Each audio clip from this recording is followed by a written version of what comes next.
So the Media Day is always a nice highlight for us at the end of the year. It's an opportunity for us to thank our media partners. Obviously, the media is a very powerful tool.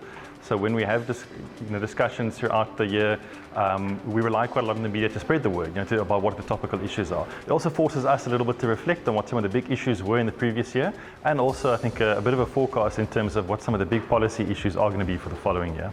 So the forecast is fairly good. Obviously in the summer rainfall areas, we are experiencing good rainfall.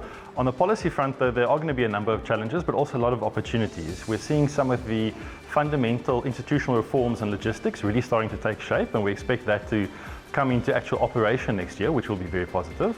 Obviously our energy security is quite good, which bodes well for agriculture, but there will always be challenges. Probably the biggest one is diversification in terms of trade. At the moment, we do know that government is speaking to multiple international partners, and there's never been quite as much impetus and quite as much urgency to enter into new trade agreements as there currently is now. So the theme of our Congress is about collaboration. And we know that agriculture doesn't survive on an island. We need everything in the environment to work, and for that we need partners. So we'll highlight some of the collaboration that we are doing with other organizations, with government, with private as well as public sector, with state-owned entities on aspects such as logistics, trade, or really the key enabling environment factors for agriculture. We hope to get some international speakers to also provide a fresh perspective and some outside thinking.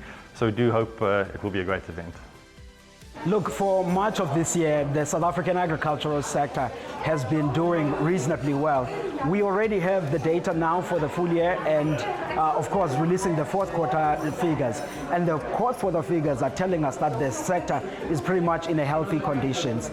Confidence index well above 60 points, and we have a 50 benchmark point, which is where separate optimism than pessimism. So we're in a good space.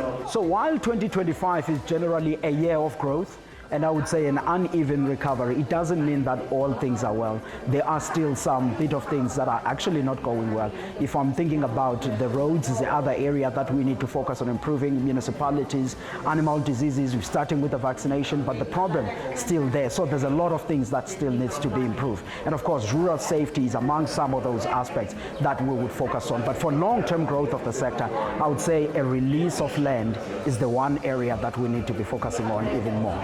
The general sentiment in the sector aligns perfectly well with the performance, because remember, its own job is to predict where the sector will go. And when we look at the performance of the GDP data on the agricultural sector, overlaid with the sentiment indicator, we see that it actually plays its key role as a lead indicator, and we are in good footing. Look, the G20 elevated some of the important things, and one of them was that we should focus on utilizing science a lot for long-term growth of the sector. That involves spending our effort and making sure that the regulations are fit and appropriate for easy registration of new chemicals, genetics, and all of that. And I think that as South Africa being a custodian of that, we ought to be the lead in implementing those efforts. So the conversations that were at the G20 for the long-term growth of the sector, it's really aspects that we should be focusing on more.